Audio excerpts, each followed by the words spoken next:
नमस्कार। मैं डॉक्टर पांडुरंग चिलगर, किसान शिक्षण प्रसारक मंडल उदगीर द्वारा संचालित महात्मा फुले महाविद्यालय अहमदपुर के हिंदी विभाग में सहायक प्राध्यापक के रूप में कार्यरत हूँ। स्वामी रामानंद तीर्थ मराठवाड़ा विश्वविद्यालय नांदेड़ के BA द्वितीय वर्ष द्वितीय भाषा हिंदी के नूतन पाठ्यक्रम के अंतर्गत जो तीसरा प्रश्न पत्र है SL हिंदी का कथ्यतर गद्य अर्थात कथ्यतर साहित्य, इस प्रश्न पत्र के अंतर्गत विभिन्न कथ्यतर विधाओं का परिचय द्वितीय भाषा हिंदी के सभी छात्रों को हो, इस उद्देश्य से यह पाठ्यक्रम रखा गया। इसमें तीसरा जो कथ्यतर गद्य का प्रकार है वह है एकांकिका, जिसके लेखक हैं डॉक्टर रामकुमार वर्मा। एकांकिका का शीर्षक है औरंगजेब की आखिरी रात। इस एकांकिका के एकांकिकार का परिचय, एकांकिका लिखने के पीछे लेखक का उद्देश्य और एकांकिका की कुछ विशेषताएं मैंने पिछली कड़ी में आपके सन्मुख रखी। मित्रों, डॉक्टर रामकुमार वर्मा हिंदी के एकांकी नाट्य प्रणेताओं में सर्वप्रथम उनका नाम लिया जाता है। उन्होंने ऐतिहासिक घटनाओं, पौराणिक संदर्भों, समसामयिक समस्याओं को लेकर हिंदी में कई प्रकार की एकांकिकाएं लिखी। उसी में से औरंगजेब की आखिरी रात, ये जो एकांकिका है, इस एकांकिका के अंतर्गत डॉक्टर रामकुमार वर्मा ने ऐतिहासिक, सामाजिक, साहित्यिक, पौराणिक, समस्या प्रधान आदि पहलुओं को स्पर्श करते हुए औरंगजेब के जीवन की अंतिम क्षणों का चित्रण यहाँ पर किया है। जिस औरंगजेब ने जीवन भर साम्राज्य की लालसा ली और उसी लालसा की पूर्ति के लिए रक्त संबंधी अपने रिश्तेदारों को भी दफन किया, ऐसे क्रूर औरंगजेब के व्यक्तित्व के मानवीय पहलू को यह एकांकी भी प्रस्तुत करने में सफल होती है। अंतिम सांसें जब औरंगजेब गिन रहे थे, औरंगजेब को पश्चाताप की अग्नि में जलते हुए लेखक हमें दिखाते हैं। लेखक ने उसके आंचल पर लगे सगे संबंधियों के खून के बदनुमा दागों को धोने का प्रयास किया है। मैं और मेरी सल्तनत में ही जीवन की सार्थकता तलाशने वाले औरंगजेब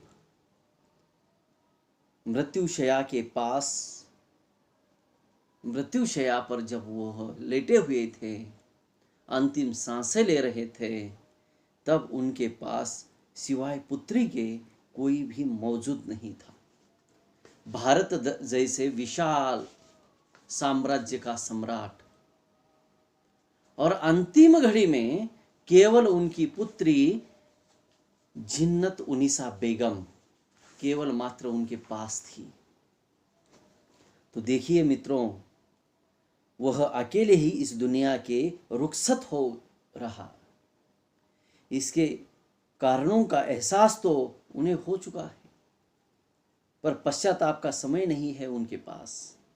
लेखक भौतिकता की अंधी दौड़ में दौड़ते हुए संबंधों की उष्मा को सोखने वाली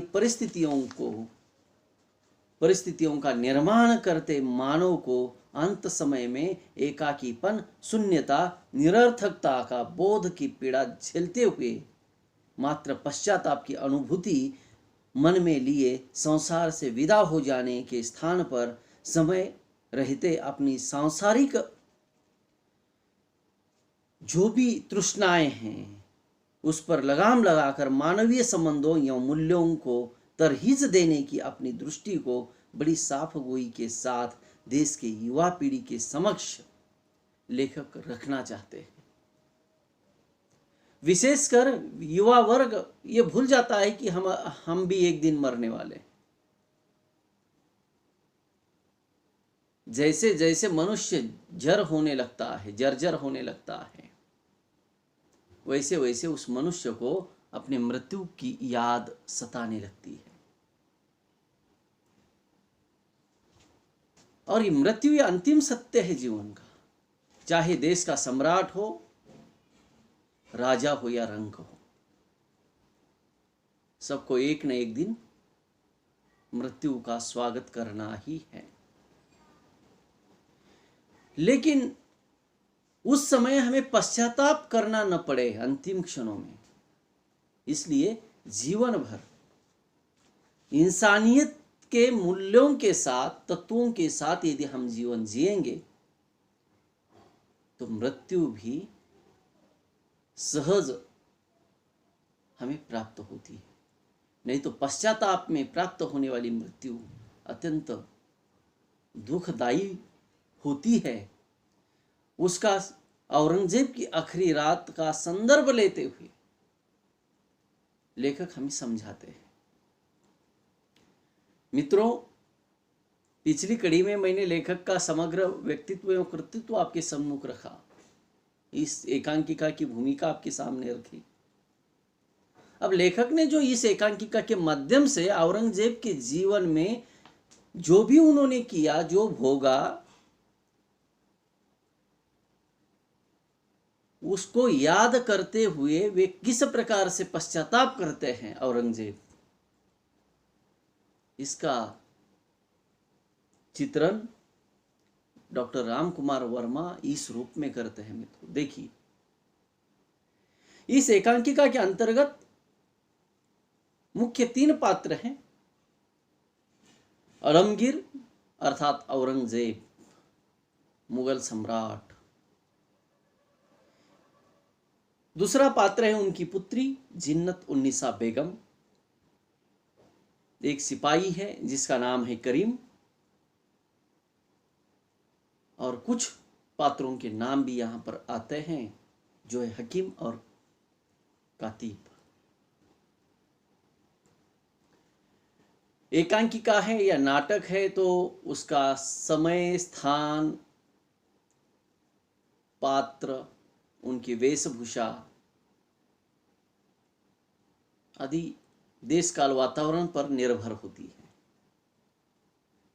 और ये जो एकांकिका है एक ही रात्रि की है, अंतिम रात्र औरंगजेब के जीवन की। स्थान है अहमदनगर का किला। तिथि है 18 फरवरी 1707 और समय है रात्रि का पहला प्रहर, यानी लगभग 4 बजे का समय। 17 फरवरी की पहली प्रहर। देखिए समय भी कैसा है।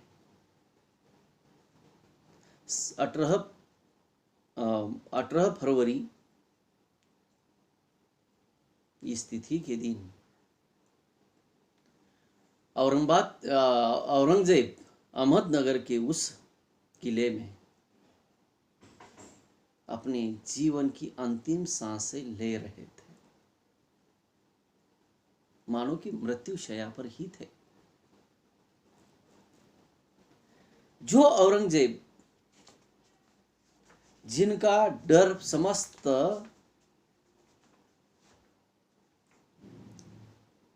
हिंदुस्तान में ही नहीं बल्कि विदेशों में भी था, हमारे आस पड़ोस के देशों में भी।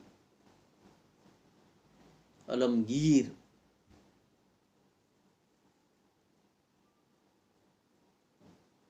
लेकिन अंतिम क्षण कैसा है देखिए। हमें बहुत कुछ सीख देने वाली ये एकांकिका है। बीजापुर और गोलकोंडा की सिया रियासतों पर विजय प्राप्त करने के बाद जब औरंगजेब ने मराठों का अंत करने का निश्चय किया तो उसे अपनी असफलता स्पष्ट दिख लगी, क्योंकि औरंगजेब को सबसे भारी कौन शत्रु मिला, तो वो मिला मराठा सल्तनत। उसने जब छत्रपति शिवाजी के पुत्र छत्रपति संभाजी को सपरिवार बंदी बना लिया और उसके सामने इस्लाम धर्म में दीक्षित होने का प्रस्ताव रखा, तो छत्रपति संभाजी ने घृणा से उस प्रस्ताव को ठुकराते हुए औरंगजेब के प्रति अत्यंत कटु शब्दों का व्यवहार किया। धर्मवीर संभाजी समस्त भारतीयों के युवाओं के स्फूर्ति स्थान, idol of youth in India, Chhatrapati Sambhaji, जिन्होंने अत्यंत कटु शब्दों में औरंगजेब के प्रति अपना मत प्रस्तुत किया। फलस्वरूप संभाजी का बड़ी निर्दयता से कत्ल किया गया। उसका कत्ल होते ही मराठों में क्रांति की ज्वाला भड़क उठी। 17 वर्षों तक भयंकर संघर्ष होता रहा। इधर मुगल सेना दिनों दिन विलासी बन रही थी। फलस्वरूप प्रत्येक लड़ाई में उसे बहुत अधिक हानि उठानी पड़ती थी। सन 1706 में औरंगजेब ने देखा कि उसकी सेना अब अत्यंत विशृंखलित और अलसी हो गई है। राज्य की आर्थिक दशा भी चिंताजनक हो रही है। लड़ाई की हानि जजिया कर से भी पूरी नहीं हो रही है। अत्यंत जुल्मी, भयानक, शोषण करने वाला कर जजिया औरंगजेब ने लगाया था। मुगलों ने जलालुद्दीन अकबर के समय से संचित आगरा और दिल्ली के किलों की समस्त संपत्ति दक्षिण की लड़ाइयों में समाप्त हो रही। जो कुछ मुगलों ने कमाया था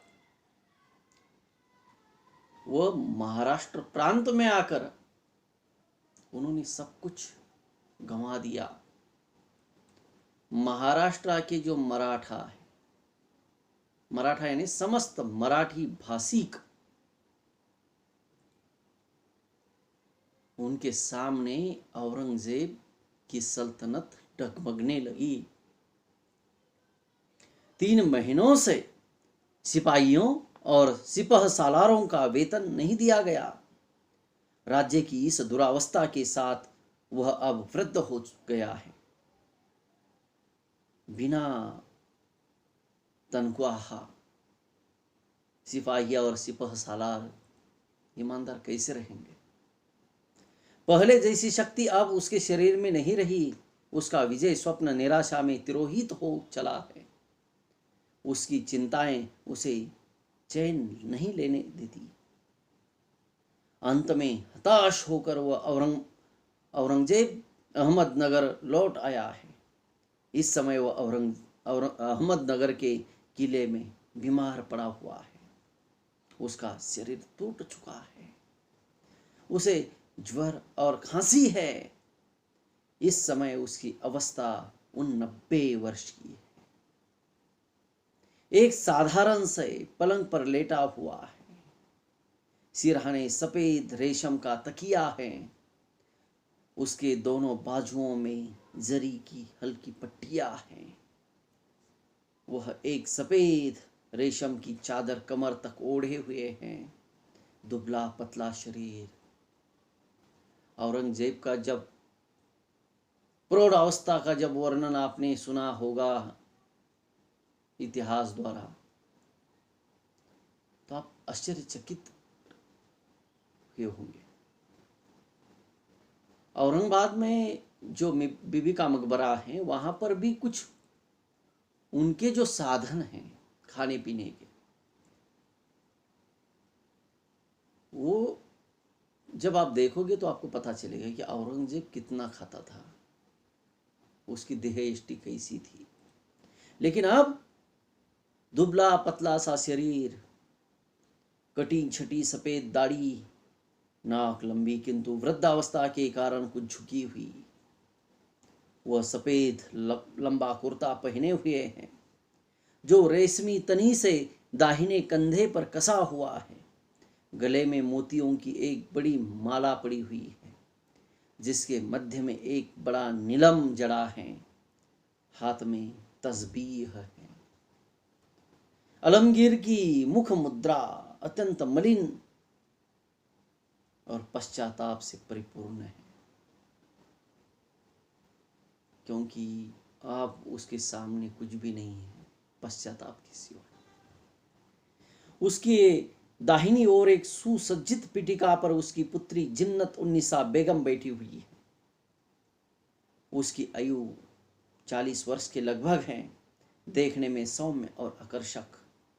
वह नीले रंग की रेशमी सलवार और प्याजी रंग की ओढ़नी से सुसज्जित है। गले में रत्नों की माला है और कमर में मोतियों की पेटी कसी हुई है। उसके मुख पर भी भय और आशंका की रेखाएं अंकित है। स्वाभाविक है, उसके पिता जीवन की अंतिम सांस गिन रहे हैं, तो पुत्री के मुख पर यह भाव होना स्वाभाविक है, भय और अशांति का। कमरे में कोई विशेष सजावट नहीं है, किंतु सारे वायुमंडल में एक पवित्रता है। पलंग के सिरहाने 2 क्षमादानों में क्षमाएं जल रही हैं। क्षमा यानी दिए। दूसरी ओर केवल एक हैं जिसमें आलमगीर की आंखों में चकाचौंध न हो। पलंग के दाहिनी ओर जिन्नत उन्निसा की पिटिका के समीप ही एक बड़ी खिड़की है जिससे हवा का झोंका आ रहा है। उससे घने अंधकार के बीच में आकाश के तारे दिखाई पड़ रहे हैं। आलमगीर के सामने कोने की ओर सोने के पिंजड़े में एक पक्षी बैठा हुआ है जो कभी कभी अपने पंख फड़फड़ा देता है। पलंग से कुछ हटकर सिरहाने की ओर तिपाई है जिस पर दवा की शीशियां रखी हुई हैं, औषधियां, जिसमें गुलाब जल भी रखा हुआ है। उसके पास ही एक सोने का प्याला एक रेशमी कपड़े से ढका हुआ है। पर्दा उठने पर आलमगीर कुछ क्षणों तक बेचैनी से खांसता है, फिर एक गहरी और भारी सांस लेकर शून्य की ओर देखता हुआ अपनी बेटी जिन्नत से कहता है, यानी वो जो समय कौन सा है, उस समय में क्या क्या है उसके आसपास। पहली पहर है, 4 बजे का समय, रात्रि के उत्तर रात्रि के 4 बजे का समय। 18 सितंबर 1707 का वह दिन पूरी तरह से थका हुआ इस हिंदुस्तान आलम का आलमगीर शहंशाह सम्राट औरंगजेब, जिसने अपने जीवन में कई लड़ाइयाँ लड़ी, कई लड़ाइयाँ जीती, अंतिम क्षणों में दक्खन के ऊपर पूरा अस्तित्व निर्माण करने की लालसा लेकर वो महाराष्ट्र में आया। महाराष्ट्र की मराठी सल्तनत के सामने उसको पूर्णतः घुटने टेकने पड़े। एक तो वह वृद्ध, सैनिकों को बुरी आदतें लगी हुई थी और मुगल सल्तनत अस्त की ओर बढ़ रही थी, जिस कारण पूरी तरह से थका हुआ आलमगीर औरंगजेब अहमदनगर के किले में जीवन की अंतिम सांसें गिन रहा है, वह प्रसंग क्या है? उसके पास केवल उसकी पुत्री जिन्नत और ये माहौल डरावना। ऐसे प्रसंग में औरंगजेब अपनी पुत्री को जिन्नत को कहता है। क्या कहता है और किस प्रकार से वह अपने जीवन में जो भी उसने अनुभव किया, जो भी किया, उसका पछतावा उसे कैसे होता है, उसे हम मित्रों अगली कड़ी में आपके सन्मुख रखने का प्रयास करेंगे। अपने पिछली कड़ी में एकांकिकार रामकुमार वर्मा का जीवन परिचय देखा। इस कड़ी के अंतर्गत औरंगजेब की अंतिम घड़ी के समय का वातावरण आपके सन्मुख रखने का मैंने प्रयास किया है। आपने बड़ी तन्मयता के साथ इसे शायद सुना है, इसलिए आपके प्रति कृतज्ञता ज्ञापित करता हूँ। और मित्रों एक बात, यूट्यूब चैनल पर, मेरे यूट्यूब चैनल पर आप सब्सक्राइब करना ना भूलिए, ताकि इसके अलावा भी बहुत कुछ हिंदी साहित्य, हिंदी भाषा के को लेकर मेरे व्याख्यान है, जिसको सुनने का मौका, सुनहरा अवसर आपको मिल जाएगा। इसलिए सब्सक्राइब करना ना भूलिए। धन्यवाद।